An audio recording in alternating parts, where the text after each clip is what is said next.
Group Session 9, The Complexities of Coping. Quote, hurting myself or hurting others means they won. Life shouldn't hurt. End quote. Bobby. This chapter encourages you to explore the important area of coping, but we want to mention something at the outset. Many people who experience childhood harm have a genius for self-blame. They not only experience the pain associated with what happened to them, but they can also punish themselves for how they have coped. It's likely that reading this chapter and doing the exercises will stir up some difficult feelings because it asks you to explore patterns of coping. Here is what we think is important. As you read this chapter, we want to encourage you not to beat up on yourself for how you have coped in the past. Looking at coping from the standpoint of self-blame may boost self-loathing, but does little to enhance recovery. Of course, it's important to take responsibility for your recovery, but it's better to explore coping psychologically. In other words, if you have acted in ways which have made things worse or caused difficulties, there will be reasons for this. Punishing yourself simply is unhelpful and misses the point. And what is the point? The point of this chapter isn't to give you all the skills necessary to cope. Much of what happens through the remainder of the guidebook will focus on that area in one way or another. This chapter encourages you to develop insight into how you have coped and why you may have developed certain ways of coping. If you are doing the work in this chapter and find yourself lapsing into self-punishing thoughts, or if you start dredging up memories of times you made mistakes, we want you to notice this is happening. See if there's a way you can look at this with insight and self-compassion. What is meant by coping? If human beings are in enough pain, they are likely to do whatever is necessary to escape pain. How we go about getting away from pain is coping. However, the need to cope with pain can be a more complex and insistent issue for those who experienced childhood harm. For one thing, these individuals are likely to experience more significant psychological pain, symptoms, such as anxiety, depression, anger, intrusive memories, sleep disturbance, and so on. And this emotional pain often goes deeper than this. As we have explored, these individuals did not get important needs met in childhood. Needs for safety, affection, belonging, and self-esteem.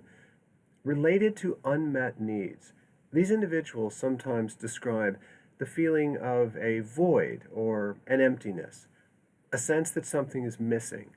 Those who experienced childhood harm were set up to develop problems with coping, which is something which really needs to be appreciated. Clinicians sometimes use the terms maladaptive coping and adaptive coping. While these terms may sound overly technical, they can be helpful in the way they connect coping with human needs. If an individual copes in a way which seems to help in the short term, often by reducing or numbing pain, but means that deeper needs don't get met, we'd say that's maladaptive coping. For example, getting drunk, isolating yourself, or self-harming might reduce short-term pain quickly, but may also prevent someone from meeting needs for safety, belonging, or self-esteem. If individuals cope in a way that leads to soothing some pain and supports getting important needs met, that's adaptive coping. The distinction between adaptive and maladaptive coping might sound simple and easy, but in practice it's often not. For one thing, distinguishing adaptive from maladaptive coping is not always straightforward. Also, adaptive coping is often not as powerful and immediate as maladaptive coping, and many people who experienced childhood harm have come to depend on their particular manner of maladaptive coping. Developing insight into coping and the confidence that you can get important needs met often requires patience and trial and error. Why might unhelpful ways of coping develop? We're going to look at four specific reasons why those who experienced childhood harm are more likely to develop maladaptive means of coping. But first, we need to make an important point. Most behaviors that today can be considered unhelpful means of coping started out as a way to get safety, regulate painful emotions, or get very human needs met. We will use the term coping in this chapter, but we could also use the term traumatic adaptations, which has a very similar meaning. If you experienced abuse, neglect, or abandonment, you had to adapt to or cope with these frightening and lonely experiences. You will have done whatever was seen as necessary at the time. Some turn to obsessive compulsive behaviors. Others develop eating disordered behaviors. Others learn to avoid people or places. Some fight, lie, or steal. Some develop phobias. Others begin picking at their skin or pulling hair out, and so on. No child or adolescent has a moment where they think, I'll develop some really unhealthy coping behaviors to become a problem to myself and annoy others. You develop unhelpful coping because you were trying to get safety, manage emotional pain, or get understandable needs met. You were just trying to adapt to traumatic experiences. So, unhelpful coping can also be seen as a traumatic adaptation, suggesting that you look at unhelpful coping psychologically and with self compassion rather than through the lens of self blame is not about being nice, it's literally a more valid way of seeking understanding. So, let's look at four specific reasons why those who experience childhood harm may develop unhelpful ways of coping. First, as children, many were not soothed or cared for when they were in emotional or physical pain. Imagine a 4-year-old girl. She is running, trips over, and skins her knee on rough tarmac. Blood comes oozing out of the wound, and she begins to sob in pain and shock. Her father runs over, picks her up, and brings her into the house, reassuring her that he will sort it out. He then carefully stops the bleeding and cleans and bandages the wound, all the time soothing his daughter with his words. She becomes calm, and the pain and shock go away. Soothing the emotional and physical pain that children experience is what many parents do, and it's essential for children to experience this support many times as they are developing. However, something else is happening to this 4-year-old girl. She is learning that pain can get soothed, and that this often happens through caring relationships. She is learning that she can trust others to help soothe her pain. And if her physical or emotional pain gets soothed by caring adults consistently, she learns from these experiences and is therefore more able to soothe and care for herself. Being cared for and soothed allows her to develop an internal model of self care and self soothing. Those who experienced childhood abuse and neglect were often at a big disadvantage. Their emotional and physical pain was often not soothed and may have been caused by the very people who should have been helping them with pain. As adults, they may have little understanding of how to soothe their own pain in healthy ways. The result is that, as adults, they may cope with emotional pain in rather isolated, extreme, and ultimately less healthy ways. Second, many had parents or carers who themselves did not cope well with pain. Especially for children, we learn about how to manage or cope by watching others. This is a powerful form of learning called modeling. A child learns how to cope by watching important adults in their lives and how they cope. If those adults are coping and trying to get their needs met through substance abuse, aggression, withdrawal, etc., this is the template a child has for knowing how to cope within their own lives. Third, extreme pain may seem to require more extreme coping. People who experience childhood harm tend to experience more extreme psychological pain in response to life events. If an adult who was well cared for as a child gets some really disappointing news or experiences a rejection, they may feel upset, drink a couple of extra beers that evening, or vent to a friend. If someone who experienced childhood abuse or neglect has a similar experience, they may feel utterly distraught or abandoned, and they may experience a need to cope in more extreme ways, e.g., heavy intoxication, isolation, self harming, etc. Fourth, some people who experience childhood harm don't trust others to help them with their emotional pain, and so lack an important means of coping. This is an understandable reaction. Someone who didn't get helped with pain and confusion as a child can have a harder time trusting others as an adult. So rather than seeking support from others when they are in pain, they may feel they need to cope in an isolated way. If you have a history of being harmed by people, the idea of getting pain soothed through intimate relationships can evoke anxiety. The problem is that there are times when everyone needs someone else to help them through something painful. If you can identify with any of the above explanations, this may not only enhance insight, but it may help you feel more compassionate with yourself in relation to coping problems you have experienced previously. Exercise 1. Why might you be vulnerable to coping in less helpful ways? Please pause the audio and complete Exercise 1 in the guidebook. Blocking and numbing strategies. Every infant, child, and adolescent will have many experiences of being scared, angry, sad, lonely, confused, or in physical pain.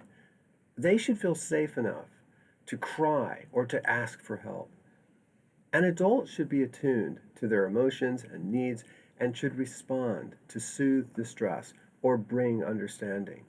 If this does not happen, the child or adolescent will have to find ways of soothing or numbing distress on their own.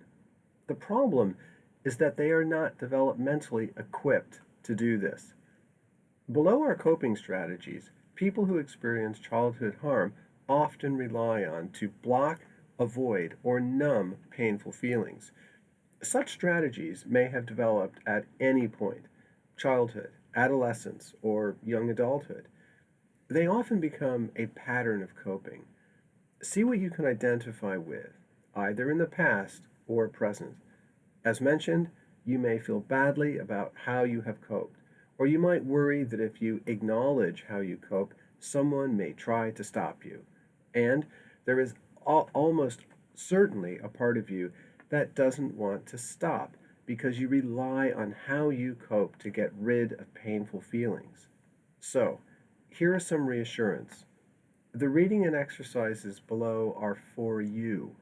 This chapter will not try to convince you to be different. We all need our defenses and our coping strategies. This chapter is simply an opportunity to reflect on coping and whether you may wish to make some changes. Drugs and alcohol. Traumatic experiences usually lead to painful psychological experiences such as PTSD, chronic anxiety, or depression. It should not surprise us that many who have experienced historical trauma will rely on coping through substance misuse or addiction. Between 30 to 50% of people who experience significant historical trauma will develop substance abuse problems.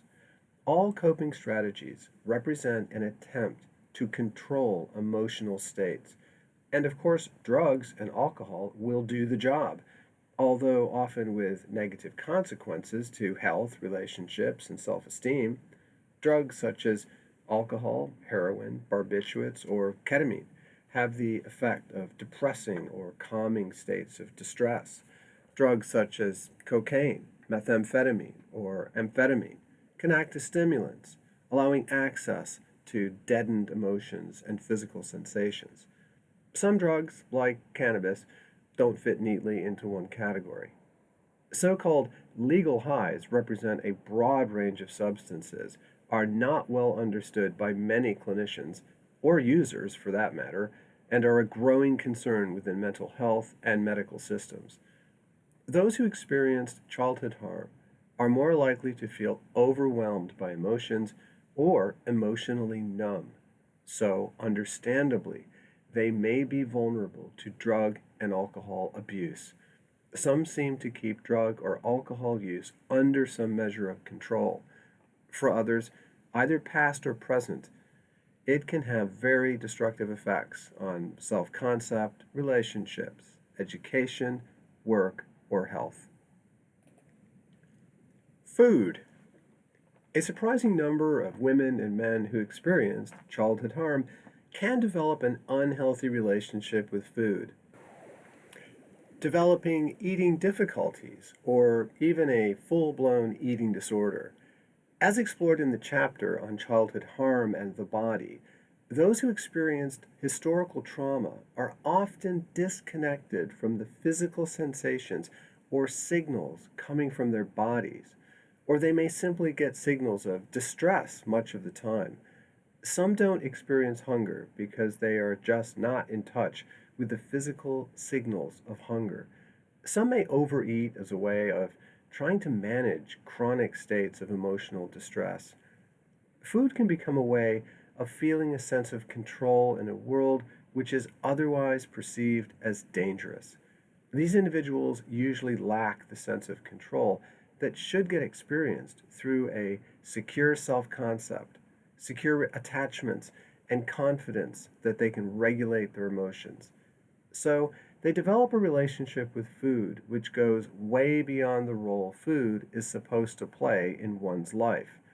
Food is no longer just about the pleasure of eating and nutrition, it's about feeling in control. Food restriction, food binging, use of junk food, laxative misuse, overuse of diet sodas, diet pills, or over-exercising can play a role. All of this can be tied to an intense sensitivity about whether we are acceptable to others or a need to stay in control emotionally. For some, food can act like any drug. Obsessive compulsive behaviors. Uncertainty is a core feature of human experience. We may plan our time and order our lives, but there will always be features of experience that are simply outside of our control. For people who experienced a secure attachment and protection from harm in childhood, tolerating the uncertain nature of experience is likely to be easier. They may think if something unplanned or difficult crops up, we'll just have to deal with it and things will probably be okay in the end. However, for some people who experienced childhood trauma, the uncertain nature of existence is very hard to tolerate. For them, the nature of control takes on a rather black and white quality. If they are not feeling in control, then they are out of control.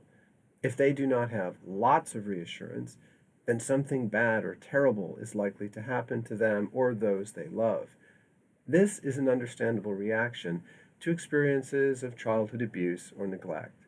Threat and harm were very real when they were young, and they did not feel the sense of security and control which comes from being cared for and protected. They learned that the world is a dangerous place and that they must cope by doing everything they can to get control and prevent harm. Obsessive compulsive difficulties can be a way of trying to be in control and prevent harm. The obsessive part of this problem just means worrying like mad or imagining everything that might possibly go wrong.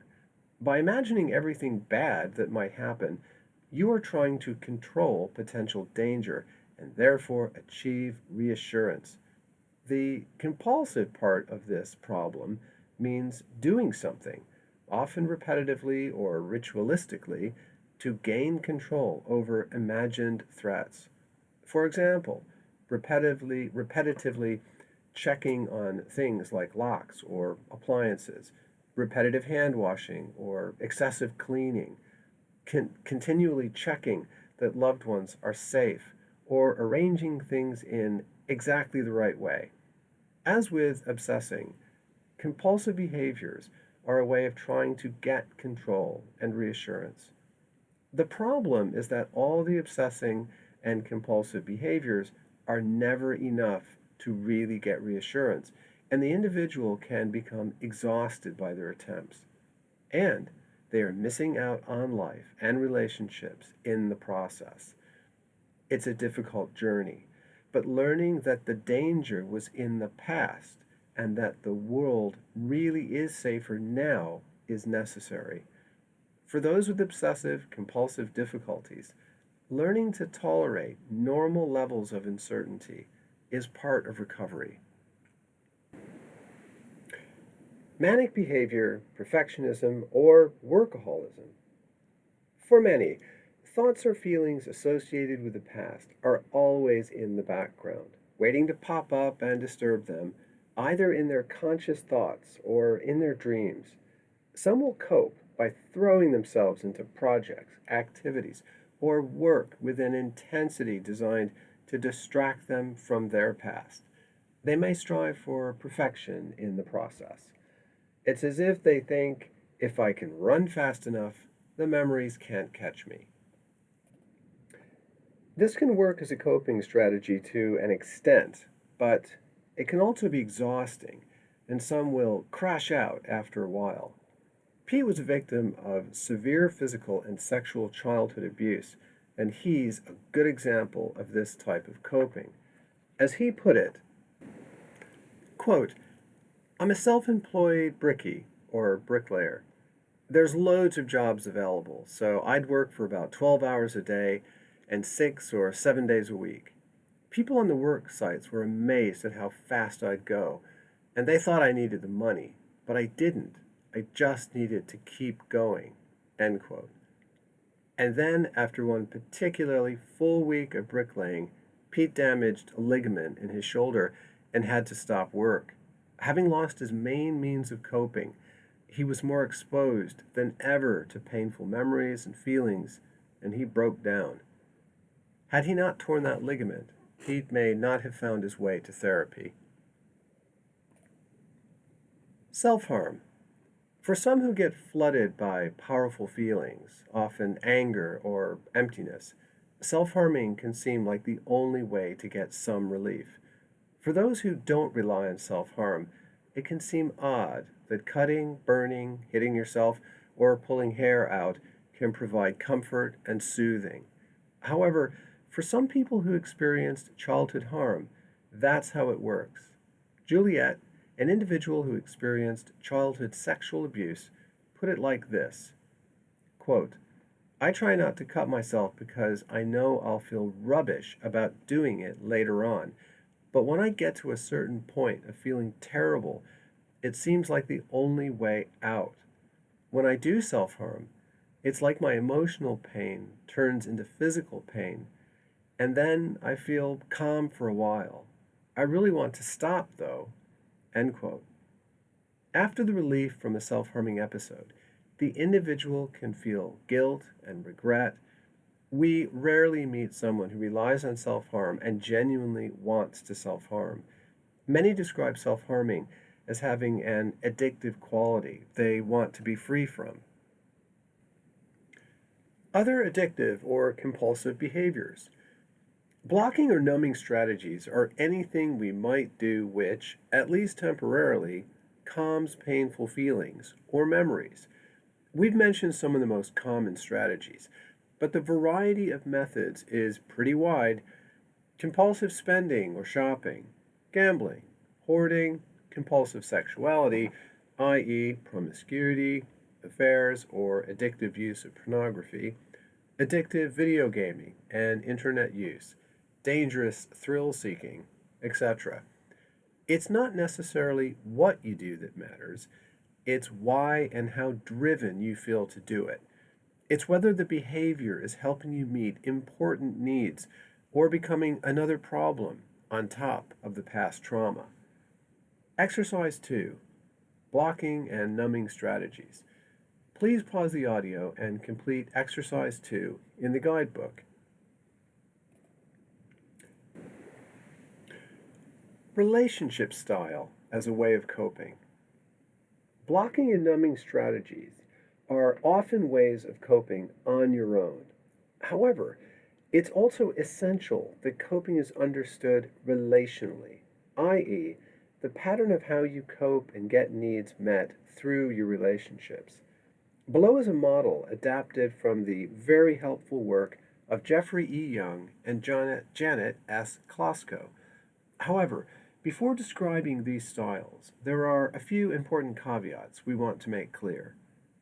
First, the four relationship coping styles we explore below represent a model for understanding human experience, and models never truly capture an individual human being. As such, people who experienced childhood harm often do not fit neatly into one style of coping. You may recognize yourself coping in a particular style within one context or relationship, but may slip into a different style in another context or relationship. Or perhaps one style was more prominent at one time, but not another during your life. Second, it's important to point out that many people who experienced childhood trauma can at times cope within relationships in healthy, enlivening, and productive ways. They do not always cope through the four styles indicated below. Third, if you do fall into coping in one or more of these styles, there are usually understandable historical reasons why this is the case, as will be pointed out. If you recognize yourself coping through the styles below, please try to see this with self-compassion. Having mentioned these caveats, many people who experienced childhood harm can identify with certain relationship coping styles. As you read, see what looks familiar to you. How it works. The avoidant or isolating style of coping is characterized by withdrawing from people or society. This individual may be socially phobic and so avoids situations or places where there are many people, e.g., shopping centers, public transport. They find excuses in order not to attend social events and may spend much time on their own. They are mistrustful and quick to imagine people will harm, use, or manipulate them. Avoiding people or places seems like the best bet for staying safe and in control. Rarely, however, is any individual completely avoidant or isolating. They may allow some limited relationships with others, just as long as it doesn't get too close or intimate. Ryan is a young man we worked with who had very limited relationships in the real world, but online gaming allowed him a degree of connection to others, though only through anonymous pseudonames. He ran into a crisis when a longer term fellow gamer, who by coincidence lived locally, wanted to meet up with him for coffee. The idea seemed so threatening, he considered canceling his account with his favorite gaming site, something his therapist managed to talk him out of. While some who struggle with an avoidant or isolating style live alone, some may live with family members or others. However, despite living with others, they may isolate themselves in particular ways. perhaps creating private worlds within the context of family or flatmates. Some within avoidant or isolating style can show self sufficiency. However, in a relationship, others tend to become excessively dependent on another person or the state for many years. Developing a dependency on one other person or the state allows them to avoid the rest of the world of relationships. These individuals usually have a genuine desire to be independent and self reliant, but the abuse or neglect they experienced damaged their self confidence.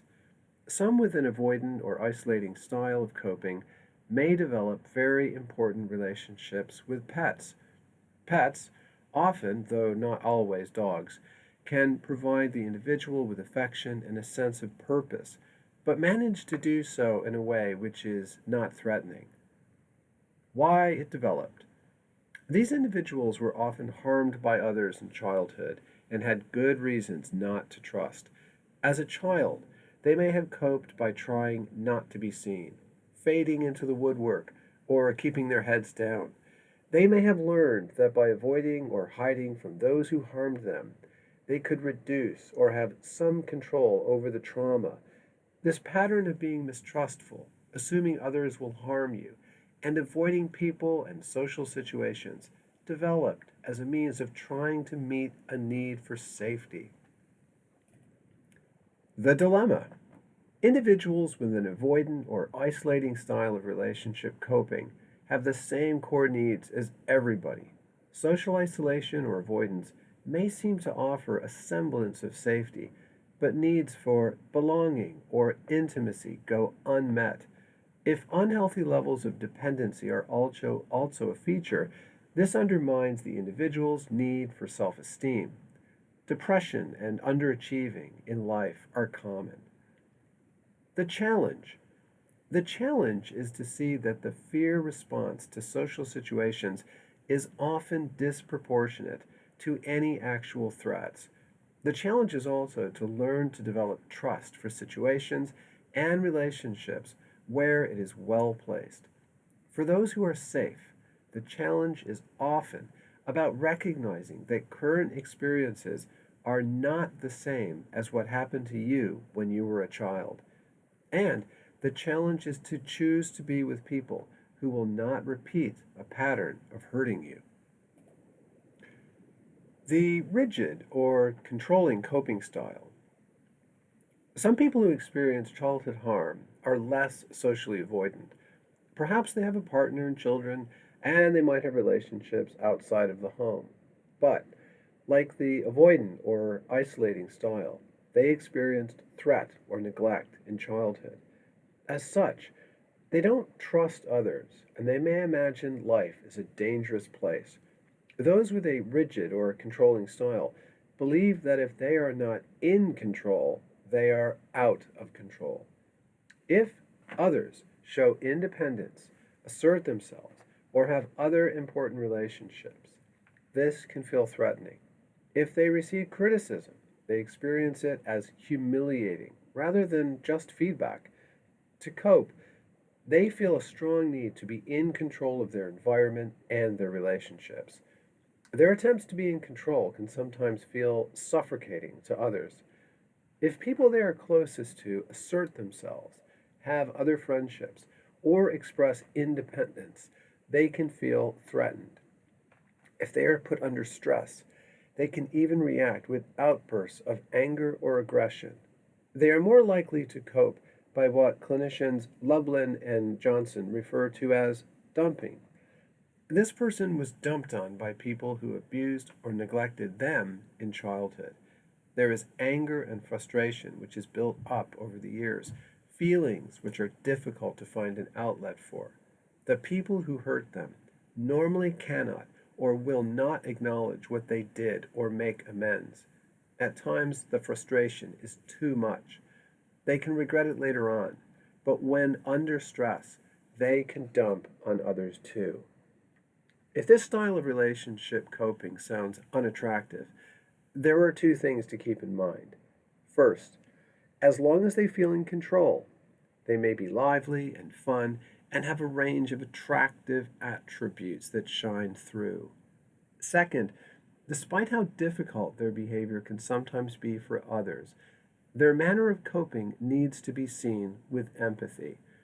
They don't really want to cope as they do. Underneath the rigid and controlling style of coping is someone who is scared that history will repeat itself and they will get hurt, humiliated, or abandoned all over again. Why it developed. As a child, they were abused or neglected, and they may have felt humiliated. But at a certain point, they began to fight back. They learned that by fighting back and doing whatever they could to be in control, they could get some needs met. They don't ever want to be humiliated again. This means of coping became a pattern which they took into adulthood relationships. The dilemma. These individuals want to feel emotionally safe and have a sense of belonging, just like everybody. However, their controlling behavior can push important people away from them, and they might even get left in some circumstances. They can also feel guilty about their behavior within relationships. The challenge.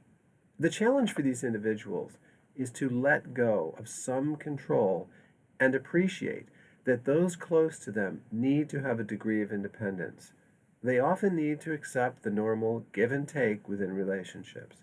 They often need to see that opposing views or criticism is not humiliating, but a normal part of what happens in relationships.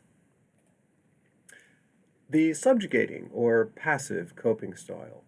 The subjugating or passive coping style is in many ways the opposite of the rigid or controlling style.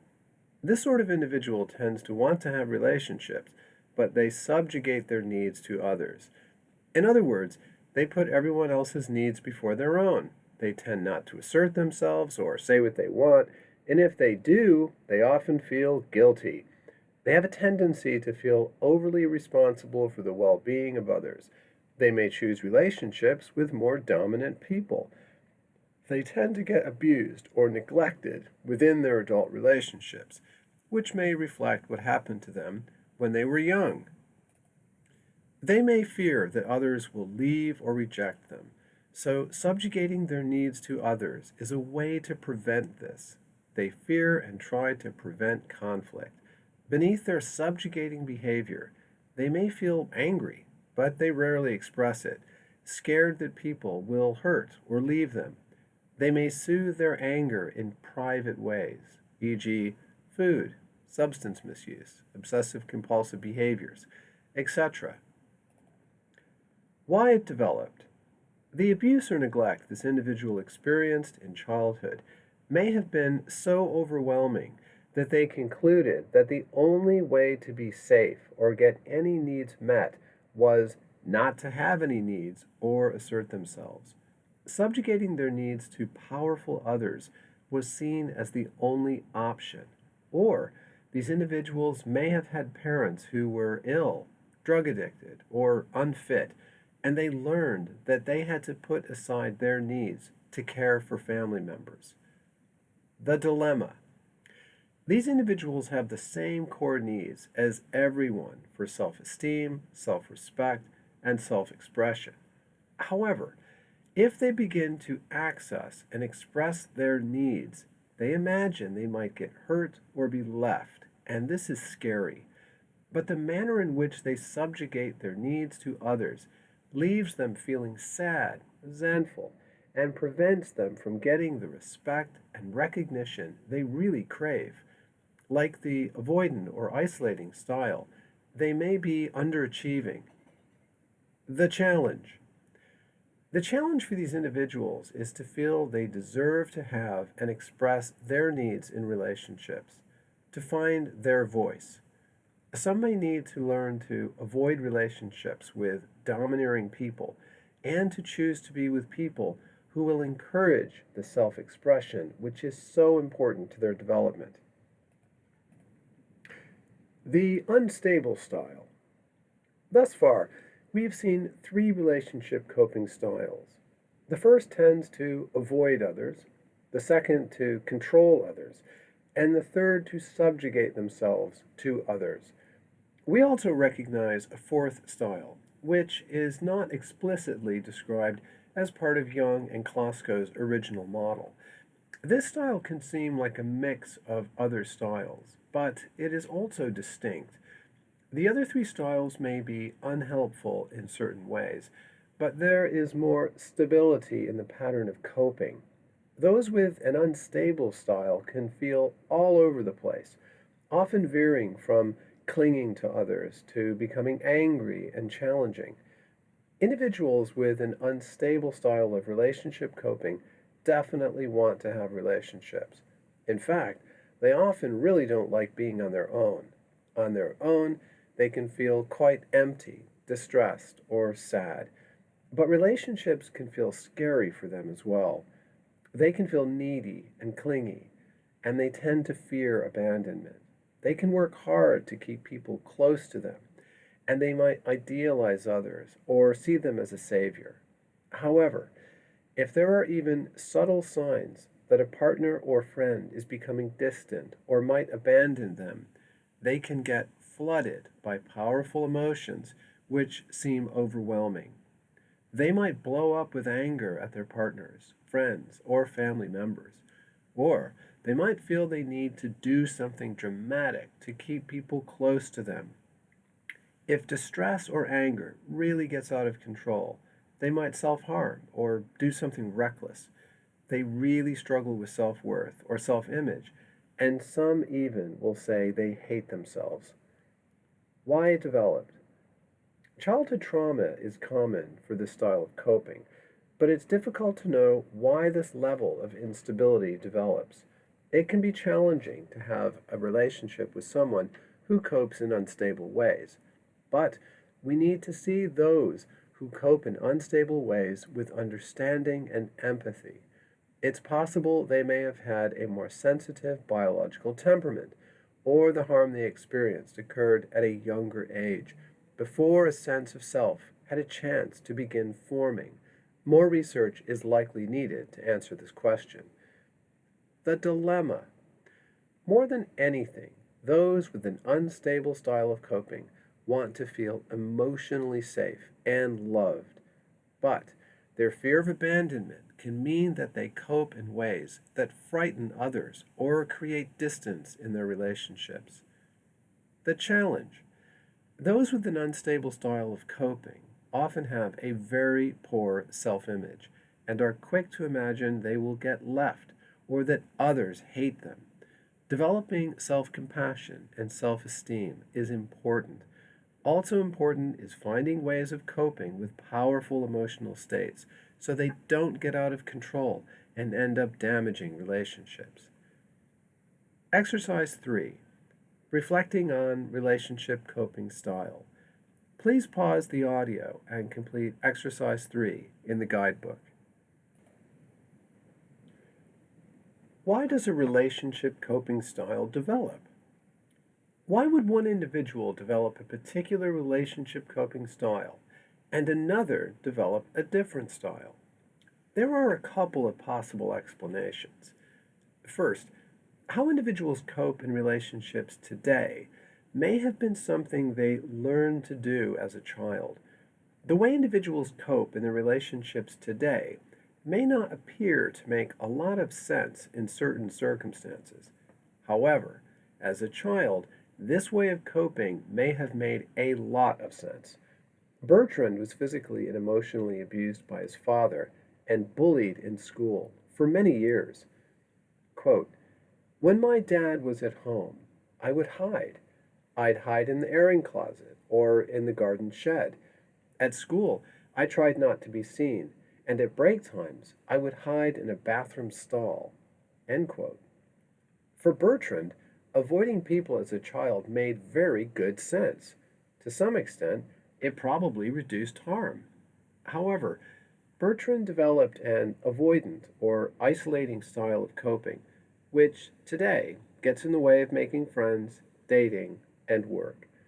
A style of coping which made sense in the past is now preventing him from getting needs for intimacy and self esteem met.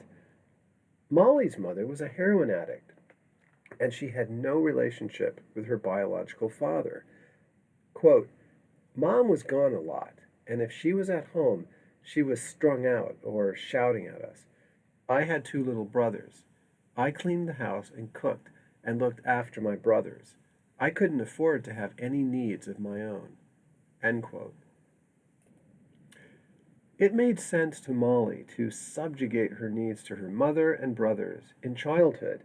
The family had to survive somehow, but subjugating her needs to others became deeply ingrained into who she was, and today she can feel guilty when she asks for help.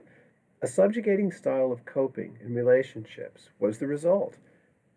A second explanation for why an individual develops a particular relationship coping style can relate to the biological temperament they were born with.